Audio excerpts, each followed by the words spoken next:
Salut, c'est Florian, bienvenue dans cette nouvelle vidéo. 11e vidéo de la playlist des 20 actions préférées de Warren Buffett. C'est pas simplement les 20 actions qu'il aime bien, dont il parle souvent, c'est les 20 actions sur lesquelles il investit réellement le plus à travers son fonds d'investissement Berkshire Hathaway.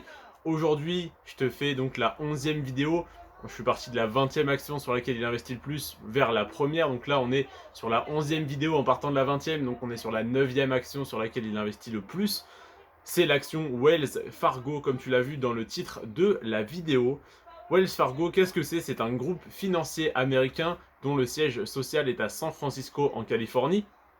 Son actif en fait la troisième banque des États-Unis, rien que ça. Le groupe exerce des activités diverses et possède des filiales au Canada, aux Mariannes du Nord et dans les Caraïbes. C'est donc un énorme groupe financier. Les groupes financiers font énormément d'argent, c'est bien connu. Si jamais tu n'investis pas dessus, si jamais tu ne profites pas de ce type d'opportunité, eh bien tu te fais bouffer par l'inflation et par ces groupes financiers qui se font de l'argent sur ton dos, sur l'argent que tu laisses dormir en banque. Et il n'y a rien de mal à ça, tu leur confies ton argent, ils savent mieux le gérer et l'investir que toi, ils se font de l'argent. Sauf que si tu apprends à le gérer et à l'investir, tu peux profiter des gains qu'ils génèrent et tu peux même en générer plus que selon ton profil de risque. Donc là, tu peux directement investir sur cette entreprise à travers son action qui est à seulement 42 €, ce qui la rend accessible au plus grand nombre.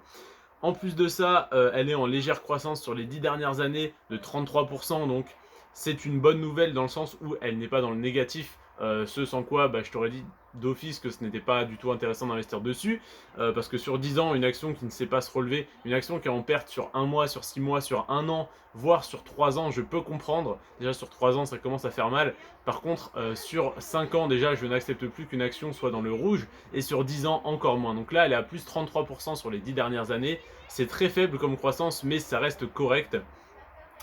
Et au niveau du dividende, elle verse un dividende, heureusement, sinon 33% de croissance sur 10 ans, ça serait éliminatif directement. Mais là, elle verse un dividende de 2,26%. Donc ça n'est pas énorme, mais comme c'est une banque et comme c'est une entreprise cotée américaine, elle doit suivre la politique de dividende qui est courante là-bas, à savoir d'augmenter le dividende chaque année, donc de commencer avec un dividende assez faible et de l'augmenter un peu par un peu. Donc là, on est à 2,26% de rendement. Évidemment, si tu investis aujourd'hui sur l'action, que l'action continue de prendre de la valeur et que le dividende continue d'augmenter d'année en année, ton rendement, sur ton prix d'achat augmente année après année. Donc c'est là-dessus que ça peut être intéressant. C'est là-dessus que Warren Buffett a joué en investissant sur Coca-Cola et ça a très bien marché. Idem sur Apple, etc.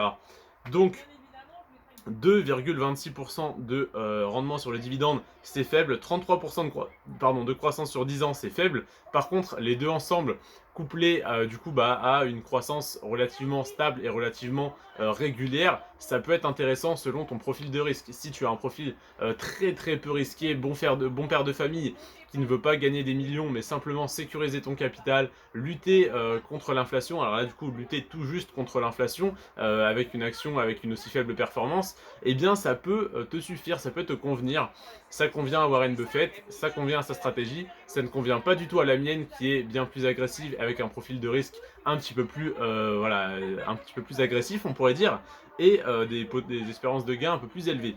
Le PER est de 11,46, je te laisse le comparer au secteur donc financier américain. Et voilà, c'est tout ce que j'ai à dire. Donc l'action est accessible à tous avec un prix à partir de, à 42 € tout simplement. À 42 € au moment où je te tourne cette vidéo, au moment où je fais les recherches. Donc peut-être que quand tu vas regarder, elle sera à 40 € ou à 45 €. Ça varie évidemment tous les jours. En tout cas, elle a fait plus 33% en 10 ans, donc elle n'est pas en perte, elle est en légère croissance. 2,26% de dividendes, c'est faible, mais ça tend, je l'espère, à augmenter. Donc je t'invite à faire plus de recherches sur cette entreprise s'il t'intéresse. En tout cas, si je devais sélectionner 10 actions parmi les 20 actions préférées de Warren Buffett pour y investir, cette action en ferait partie. Par contre, si je ne devais en sélectionner que 5, celle-ci n'en ferait plus partie. Tu vois ce que je veux dire? C'est une bonne action, mais il y a bien plus intéressant, donc je ne vais pas me surdiversifier pour investir sur 200 entreprises différentes, alors que je pourrais me contenter des 30 ou 40 plus performantes. Donc là, Wells Fargo, c'est une bonne boîte, à mon avis elle va continuer à prendre de la valeur, c'est pratiquement certain, elle va continuer à augmenter son dividende, mais elle ne m'intéresse pas parce qu'il y a de bien meilleures opportunités sur le marché. Je te remercie en tout cas de m'avoir accordé ton temps et d'avoir regardé cette vidéo. Sur ce, prends soin de toi et de tes finances et à demain pour une nouvelle vidéo. Ciao.